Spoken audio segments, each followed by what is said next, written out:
Hi everybody, Mike and Moose here, and if you're in the market for one of these bad boys, I'm going to show you everything you need to know before you buy.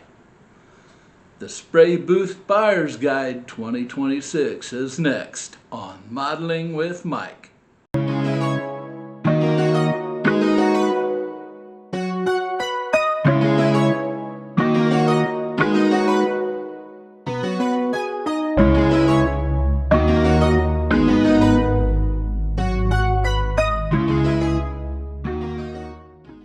Okay, welcome back. And let's start by asking who actually needs a spray booth.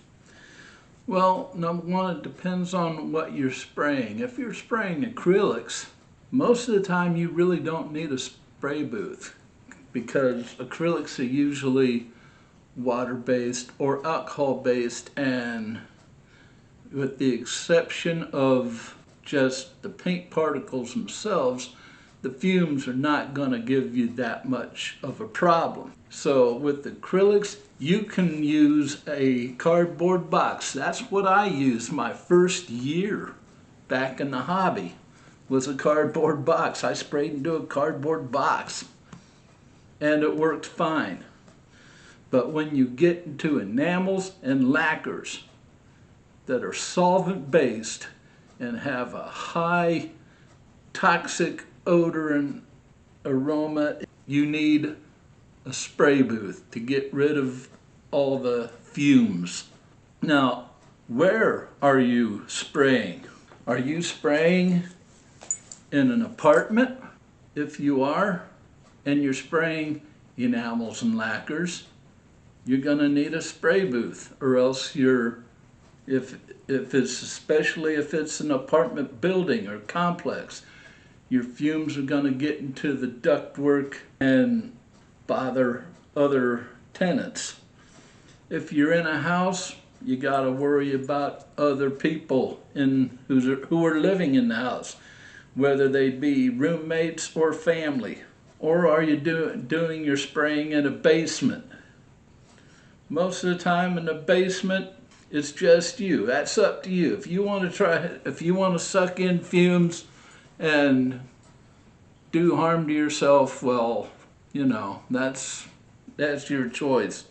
But usually I'd use a spray booth. It depends on what you're doing, whether you're doing small touch-ups or full job. If you're doing a full job, you definitely need a spray booth. If you're just sitting there doing spray here, spray there, little spray touch-ups, you could probably get away with spraying into a box, but once again, enamels and lacquers, doesn't matter. Use a spray booth. Now, when does a DIY solution enough? Well, if you're spraying acrylics and you're having short sessions, a DIY setup with a box fan and furnace filters, that could be enough for you.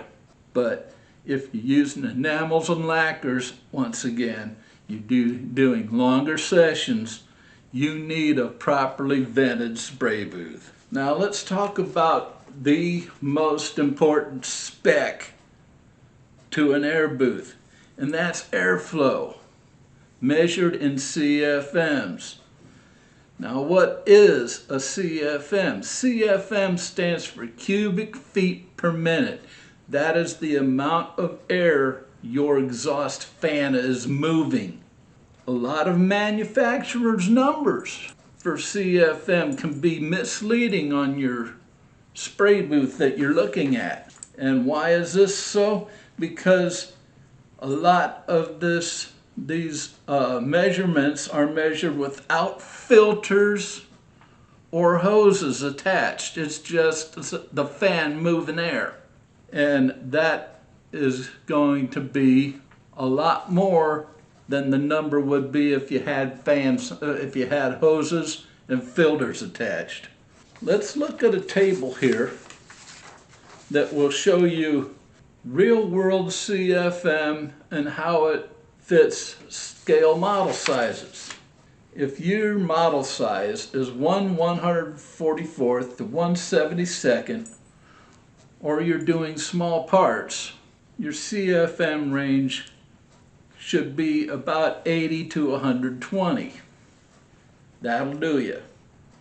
If you have a 1/72nd to 1/48th scale model, such as aircraft or cars, which would be a 1/24th, 1/25th, a 120 to 200 CFM range would work for you. If your model size is 1/35th scale, such as armor or large aircraft, a CFM range of 200 to 300 CFM would work for you. And if your model size is 1/32nd scale, which is a large aircraft or big resin kits, your CFM range would be 300 plus CFM. That would work for you. Now, bigger is not always better. Why? Well, you could have a big size spray booth with a small motor and a small fan, and that will not move enough CFM for you. You could fit a larger model in there, but you're not going to move all the paint particles and fumes out of there that you should.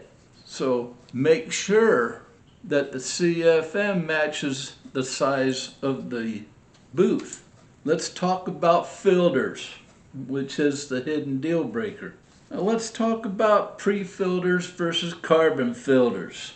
Well, what's the difference?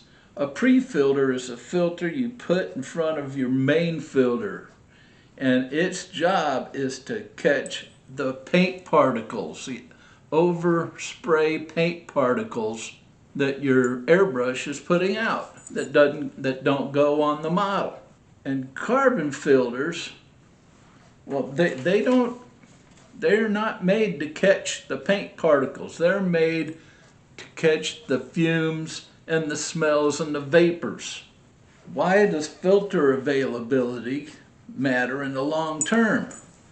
Well, because if you can't get a hold of filters, once your filter becomes clogged, your your spray booth becomes useless, because you can't get a hold of any air filters. And remember, cost of filters is a hidden expense. Your spray booth comes with the filter, but that's eventually going to get clogged and you're going to have to buy a replacement. Whether your filter can take just a piece of filter material that you just put in there, or whether it has to have a pre-made filter, that could have a lot to do with the cost that you're going to put into it. And how do clogged filters kill performance? Well, in order to work properly, that fan has to move air. If the filter in front of the fan is clogged, there is no air getting to the fan. So therefore, there is no CFM being moved through the system, and it's not working properly. Now let's talk about noise levels, what you can actually live with. This is a very important part of buying a spray booth. Now, why do published decibel levels, and by the way, a decibel is the measure of how much noise or how loud something is, why do published decibel levels lie? Because most of the time they're being measured under ideal conditions. Once your spray booth is on your bench and it's hooked up with your hoses and your filters and whatever else you have, the decibel level can be much higher, especially if it vibrates. What are the friendly ranges within an apartment or whatever household you're using it in? Most apartments, you want to be less than 60 decibels so you don't bother your neighbors with the noise.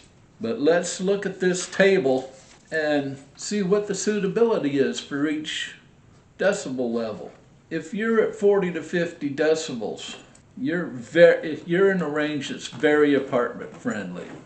You will not bother anybody else in your apartment complex. If you're at 50 to 60 decibels, this is a generally acceptable range of noise for most living situations. If you're at 60 to 70 decibels, you're getting borderline for apartment living.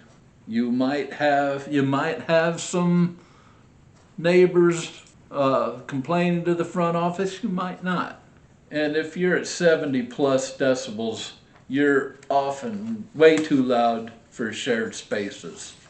Now let's talk about fan types and vibration issues. Cheaper booths have small fans that make more whining sounds and cause a lot of vibrations, which make a higher decibel reading.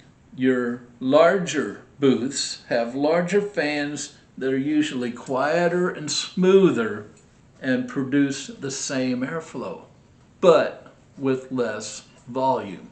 Some simple noise reduction tips. If you have a cheap spray booth that's doing some whining and vibration, causing some noise, use some rubber feeder foam pads under the spray booth. Avoid sharp bends in your ducting or your ducting hose. This reduces the airflow and makes the fan work harder, therefore making the booth louder. And keep filters clean and replace them on time. This will do the same thing to your fan. It'll make it run harder and louder and make the whole thing a lot louder. Let's talk about venting, indoors versus outdoors. Some window venting, pros and cons. The pros, you get the best fume control if you're venting it outside the window, which improves the indoor air quality. Window venting works well with all paint types. The cons, well, of course, it requires a nearby window. If you don't have your cutout made properly, it'll let in cold or hot air. And this is very bad if you have central air or indoor heating and such. And temporary window inserts can be very inconvenient. Now, recirculating booths. What do? Recirculating booths just recirculate your air, and it is great for one thing and not great for another. In other words, it traps your overspray, it gets rid of your paint particles, but it doesn't get rid of the fumes and odors. So if you're working with lacquers or enamels, a recirculating booth will not work. Now let's talk about using a dryer hose versus proper ducting. A dryer hose is very restrictive. It can kink up, might have a bend in it that will not allow proper airflow. And if you don't have proper airflow, it reduces your airflow. So your CFM number is reduced. That CFM, you want it as high as possible. Now, if you have smooth wall ducting, proper ducting, it'll move the air much better and it'll get you closer to the CFM that you want. Now, let's talk about when carbon filters alone are not enough. A lot of people think that you can just stick a carbon filter in there and you're fine. Not necessarily. When you're spraying enamels and lacquers, carbon filter is not enough. You need a pre-filter and you need it vented outside. If you're having long spray sessions, again, that carbon filter is not going to be enough. You need a pre-filter with it, and you need the duct outside. And here's a big one. If you have a small or poorly ventilated room, carbon filters help with the smell and the odor and the vapors, but they don't replace venting the air outside. Now let's talk about size and work area. Bigger isn't always better. Let's look at the following table, and it'll show you what booth width and key considerations you need for certain sizes. If you have 1/72nd scale, such as aircraft or small armor, your booth width should be 16 to 20 inches. And the key considerations you're looking for are a compact booth, and compact booths usually work well for these. If you have 1/48th to 1/24th scale, such as aircraft or cars, a 20 to 24 inch booth width would work. And your key consideration is that depth becomes more important at this size. At 1/35th scale, these are armor, trucks, and figures. Your booth width should be 24 to 30 inches.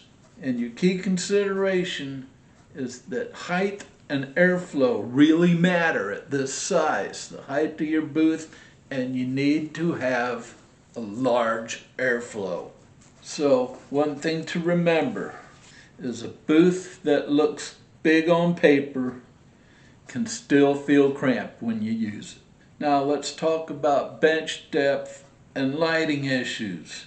Both can make it hard to see your model because whether you have a deep bench or bad lighting, both can cause shadows and you're not seeing what you're spraying. You're not getting an accurate look at the color that's going on your model. Now let's talk fold flat versus permanent setups. If you notice this next table, I'm going to show you in about 4 or 5 features and what it does with fold flat booths and permanent booths. The storage in a fold flat booth, you can fold it away and put it away when not in use. A permanent setup always takes up bench space. Setup time. A fold flat booth must be set up each session, whereas a permanent booth is always ready to spray.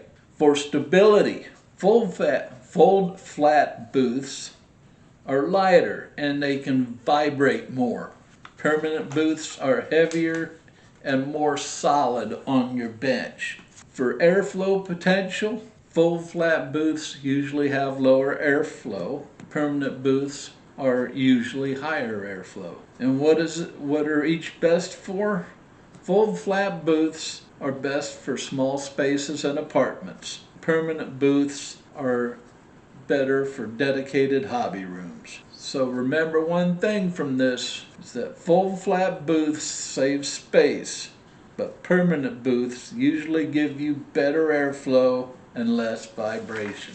Now let's discuss, I'll give you 3 reasons why some large booths still feel cramped. Number 1, it has sloped or angled sides. It'll be wider maybe, but if it has slanted sides, that's gonna feel a lot more cramped when you're aiming high and aiming down at your target or your model that you're spraying. Large filter housings or fans in the booth that could take up a lot of space, whereas you know, your smaller housings and smaller fans don't. And poor lighting placement. If you have poor lighting placement, it's going to give you the illusion of a lot more cramped area. That, like, if your lights are on the side instead of the top, it'll look a lot different. So let's talk about some budget traps and marketing hype. Stuff to avoid. Avoid inflated CFM claims. Here are a few examples.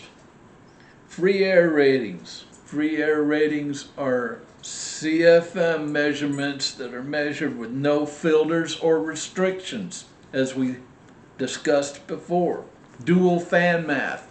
That's when they're measuring the CFM when they use two smaller fans and they add them together to get one inflated CFM number which they advertise. And peak versus continuous numbers. That's when they use a theoretical maximum CFM that doesn't reflect the CFM at a sustained airflow. A lot of manufacturers will hide weak fans in a fancy shell. You want to know what the actual CFM numbers are. Don't be swayed by fancy looks and stuff. Don't get that, shiny object syndrome. A lot of manufacturers use proprietary filters. That is filters that just fit that spray booth. Stay away from that, because if you get a clogged filter and you have to change it and you can't find that filter anymore, you're screwed. What you look for is, see if you can find something where you can put like a sheet of filter material, cut out little squares, and you could just slide them in there. Something like that would work perfect. Look for portable. Don't go for portable that it really isn't portable, such as heavy portable booths. If it's too heavy to carry, it's not portable. Or a unit that still requires permanent venting setups. Well, if you have to use a permanent venting setup, it isn't portable anymore. And a booth with external power bricks and loose ducting, again, doesn't make it portable. So new in 2026, what's actually worth paying for? Look for LED lighting quality. You want to have more even and color accurate light. You want to be able to see everything in the booth, see what you're spraying, and it needs to show an accurate color that you're spraying onto your car or your plane or whatever model you're painting. You want to look for better fan motors. These will deliver steadier airflow with less vibration. You want to look for modular ducting. These are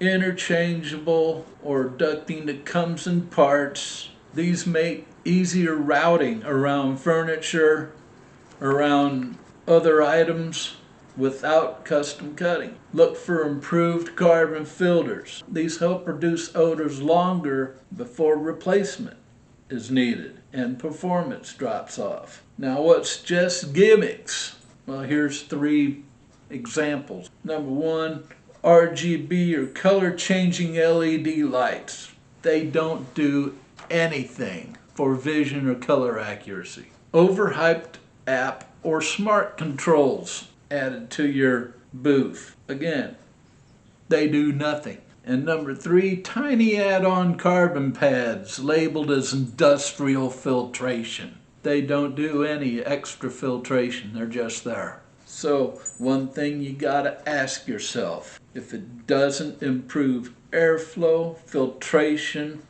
or visibility, it's probably just marketing fluff. Let me give you some budget builder recommendations for your new spray booth. Let's look at the next table and we'll show you what price ranges usually make sense. In US dollars, if your price range is from $80 to $150, what you'll get are small booths and basic fans. And these are best for acrylics, light use, and small spaces. If your price range is from $150 to $250, what you'll get is better airflow and replaceable filters. And it's best for most hobbyists and 1/48 builds. If your price range is from $250 to $400, you'll get quieter motors, stronger fans, and better lighting. And these are best for serious builders and regular spraying.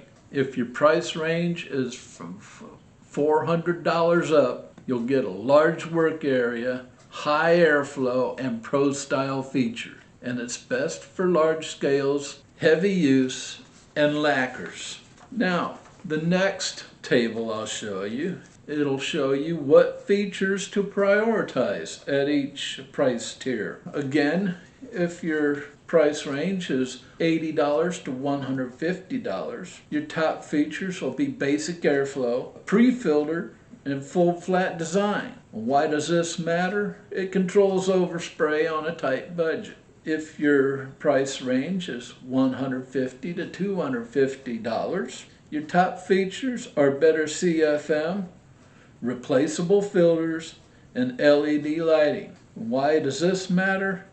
It gives balanced performance for most modelers. If your budget tier is from $250 to $400, your top features are a quieter motor, stronger fan, and better ducting. Why does this matter? Provides more comfort and consistent airflow. And if your price range is $400 plus, your top features are a large work area, high airflow, and pro-grade filtration. And why does this matter? It provides for heavy use and large objects. And most of these in this area are industrial size booths. Now remember, at each price level, focus on airflow and filtration first. Everything else is secondary. Let's talk here a little bit about when DIY still wins. Number one, it'll always win in ultra tight budgets. If you have a custom space, if you have a unique space where a normal pre-built spray booth will not fit, DIY is the way to go. And if you have a temporary setup, I will say DIY wins. Either DIY or a fold flat setup. Now let's talk about when upgrading makes sense. 3 situations here. Number one, of course, when you start spraying enamels and lacquers regularly. You want to upgrade to a booth that will not only get rid of the paint particles, but the odors and the vapors as well. Number two, if your current booth struggles to contain overspray, that means your fan is not working up to par and you need to upgrade to a beefier unit.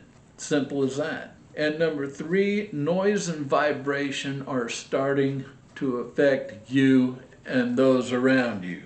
If you're getting excessive vibration causing loud, excessive noise, it's time to upgrade. So let's tie this all up with a little quick fire checklist that I made for you. These are 6 things that you'll need to check off before you lay your money down for a new spray booth. Number 1, know the real airflow. Get an accurate CFM number for that spray booth. And if it fits what you need it for, that checks off. Number 2, filter availability. Check the availability of replacement filters. If they're hard to find or you can only get them in one place, I'd be a little leery of it. If they're regularly available, that checks off. Number 3, make sure you have a good venting plan before you even buy the spray booth. If you don't have a venting plan, get one and then buy your spray booth. And then you can check that off. Number 4, noise tolerance. Make sure you know the decibel number of that spray booth. Don't take any advertising, for at face value. If possible, go and buy your booth at a hobby shop where you can listen to it run. If the noise level fits what you need it for, check that off. Number 5, bench fit. Make sure it fits the space you're going to put it in before you buy it. Measure your space, get the accurate measurements for the booth, and if they jive, that checks off. And lastly, long-term cost. How much are replacement filters going to cost? Are you going to need, can you vent it outside the window, or are you going to need secondary filtration? Stuff like that. Make sure you check that off before you buy a booth. So that leaves me to the question, what kind of booth do you use, even if you even use a booth? Or if you regret buying your booth, what do you regret about it? Let me know in the comments below. And also, if you like what you've heard in my videos, and if you like my live streams and stuff like that, consider hitting that like and subscribe button. They both help the channel out immensely. Now, don't forget about the Frugal Scale Modeler group. That is the Facebook group, which is connected to the Modeling with Mike channel. I always leave a link to the group in the video description, and that'll take you to the homepage of the group, and all you got to do is answer 3 questions about modeling and agree to the group rules, and you're in, and you can start posting. Also, don't forget about the gallery discount. If you're on the gallery website, the discount code that you use at checkout is MWMike, all capital letters, all one word. Use that at checkout and get a 10% discount on your order. If you're on the gallery store on Amazon, use the discount code SH48Mike. All the letters are capital, and it's all one word. I guess you'd call it a word because there's numbers in there, but whatever. It's all one word.